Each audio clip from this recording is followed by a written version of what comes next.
Assalamualaikum warahmatullahi wabarakatuh. Terima kasih kepada Ibu Elmawati SEMSI selaku dosen pembimbing mata kuliah Statistik Deskriptif Non-Parametrik. Saya Nindi Andriani sebagai mahasiswi Universitas Bung Hatta jurusan Ekonomi Pembangunan dengan NPM 18007. Baiklah, saya akan menjelaskan mengenai distribusi frekuensi. Distribusi frekuensi terdapat atas 5 bagian. Yang pertama, pengertian. Yang kedua, bagian-bagian. Yang ketiga, penyusunan. Yang keempat, histogram, poligon frekuensi, dan kurva. Dan yang kelima, jenis-jenis.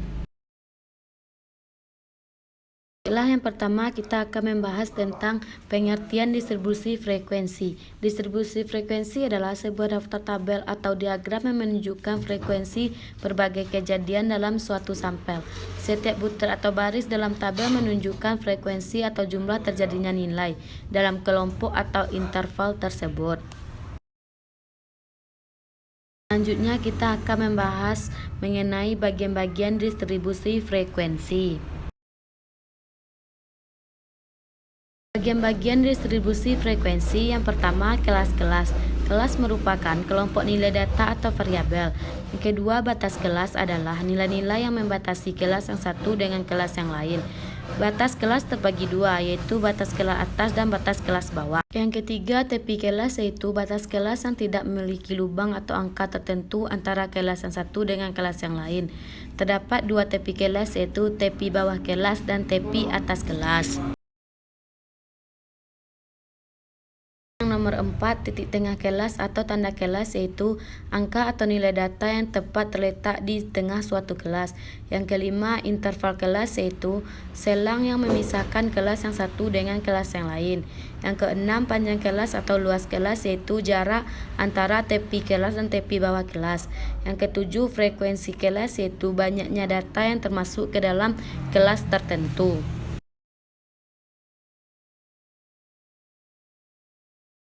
Selanjutnya, penyusunan distribusi frekuensi. Yang pertama, mengurutkan data dari yang terkecil ke yang terbesar. Yang kedua, menentukan jangkauan rank dari data. Rumusnya, jangkauan sama dengan data terbesar kurang data terkecil. Sebagai contoh, jangkauan dilambangkan dengan huruf R, sama dengan data terbesarnya 82 dan data terkecil 65. Jadi, R sama dengan 82 kurang 65 sama dengan 17. Dan yang ketiga, menentukan banyaknya kelas dilambangkan dengan K. Rumusnya, K sama dengan 1 ditambah 3,3 log N. Keterangan K sama dengan banyaknya kelas, N banyaknya data. Sebagai contoh, banyaknya kelas adalah K sama dengan 1 ditambah 3,3 log N. K sama dengan 1 sama dengan 3,3 log 40. K sama dengan 1 ditambah 5,3 sama dengan 6,3 sama dengan 6. Dan yang keempat, menentukan panjang interval kelas. Panjang interval kelas dilambangkan K sama dengan jangkauan dilambangkan R per banyaknya kelas dilambangkan K. Sebagai contoh, panjang interval kelas I adalah I sama dengan 15 per 6 sama dengan 2,5 sama dengan 3. Yang kelima, menentukan batas bawah kelas pertama. Biasanya dipilih dari data terkecil. Sebagai contoh, batas kelas pertama adalah 65, data yang paling terkecil. Selanjutnya, 6, menuliskan frekuensi kelas secara melidi dalam kolom torus sesuai banyaknya data. Sebagai contoh ada dalam kolom di bawah ini. Selanjutnya, kita akan membahas tentang histogram dan poligon frekuensi. Histogram dan poligon frekuensi. Histogram dan poligon frekuensi adalah dua grafik yang sering digunakan untuk menggambarkan distribusi frekuensi. Histogram merupakan grafik batang dari distribusi frekuensi dan poligon frekuensi merupakan grafik garisnya. Sebagai contohnya pada tabel 3.4. Selanjutnya, histogram dari tabel 3.4 ini. Dan ini poligonnya dari tabel 3.4 tadi. Selanjutnya kita akan membahas tentang kurva frekuensi. Yang pertama kita akan membahas tentang simetris atau berbentuk lonceng.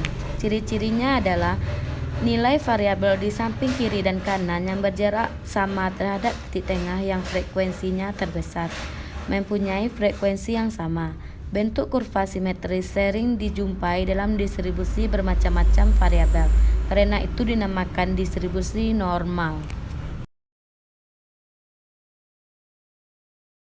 Dan yang kedua, condong atau tidak simetris.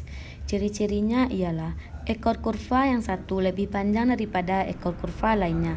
Jika ekor kurva lebih panjang berada di sebelah kanan, kurva disebut kurva condong ke kanan atau mempunyai kecondongan positif.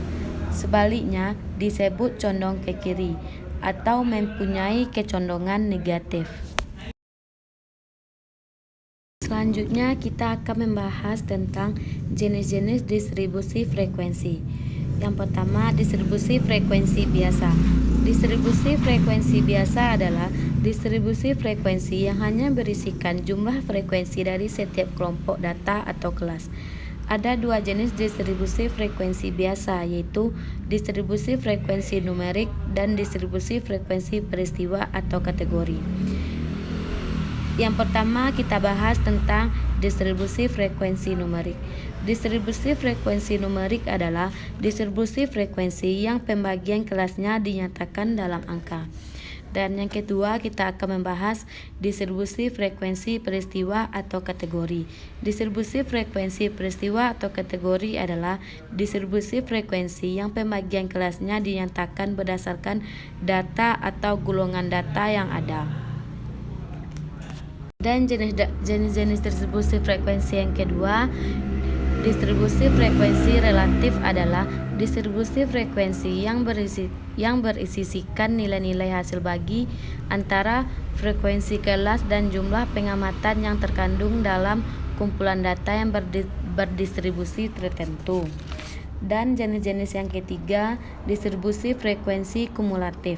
Distribusi frekuensi kumulatif adalah distribusi frekuensi yang berisikan frekuensi kumulatif. Frekuensi kumulatif adalah frekuensi yang dijumlahkan. Distribusi frekuensi kumulatif memiliki grafik atau kurva yang disebut ogive. Pada ogive dicantumkan frekuensi kumulatifnya dan digunakan nilai batas kelas. Ada dua macam distribusi frekuensi kumulatif, yaitu distribusi frekuensi kumulatif kurang dari dan lebih dari. Yang pertama, distribusi frekuensi kumulatif kurang dari. Maksud dengan distribusi frekuensi kumulatif kurang dari adalah distribusi frekuensi yang memuat jumlah frekuensi yang memiliki nilai kurang dari nilai batas kelas suatu interval tertentu.